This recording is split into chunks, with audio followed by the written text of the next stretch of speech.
So yun guys, hello, good morning. Good morning guys, mga sir and ma'am. So ngayon, ang lakas ng ulan, grabe. Ayun o, kariton ko. Tinanghali ako ng gising ngayon mga sir, grabe. Tinanghali ako gising guys, 5:30 ako nagising. So di ako makapagtinda ngayon kasi sobrang lakas ng ulan.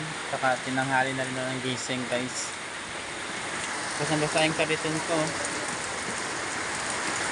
Hanap tayo ng pantakip dyan guys. Meron ata dito sa bossing ko. Hihiramin natin para matakpan yung natin, alaga. Grabe, kawawa naman. Mabubulok yan guys pag itinakpan. Hindi tayo nakapagtinda ngayon guys, pero may pa-order tayo ngayon sa suki natin. Di-deliver natin mamaya-maya pa. Kaya samahan nyo ako mamaya mag-deliver. Doon din sa pinaglalakuan ko guys. Ay, grabe.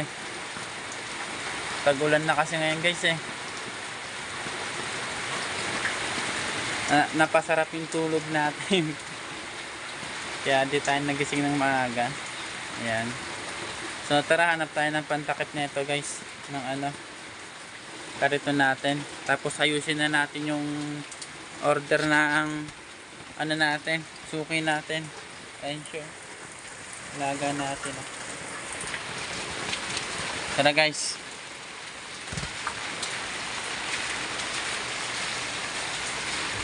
Ayan. Basta ang ulan. Sarap matulog kasi ngayon guys eh. Ito guys oh. Ayan. Kunin natin to, pantakip dun sa kaniton. Tara.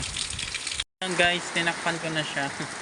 Hindi na ako nakapag-video yung tinatakpan ko guys. Kasi walang mag-isa eh. Wala akong taga-video tapos umuulan. Panlakas ng ulan guys oh. Kaya pahinga muna tayo ngayong araw guys.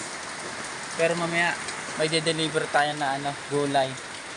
Tapos karne, isda sa suki natin dun sa pinaglalakawan natin sa Deka. Ayan. So pahinga muna tayo ngayong araw. Ayan. Baka magkasakit tayo eh. Lakas ng ulan eh. Saka tinanghali na rin ako guys eh. Nagising 5:30. Actually nagigising ako ng 4:30 o 4:40 ganon. Gising ko para maaga kami makaalis. So ngayon guys nanghali ako kaya hindi tayo makapagtinda ngayon. Yan. Next time na lang. Pero may deliver tayo ngayon guys eh. Tara, ayusin na natin yung deliver natin guys. Tara guys. Ayusin na natin yung paninda na di-deliver natin. So yun lang guys. Sunod tayo magtinda kasi malakas ulan ngayon. May bagyo kasi ngayon guys eh. Yun lang guys. Maraming salamat. Thank you.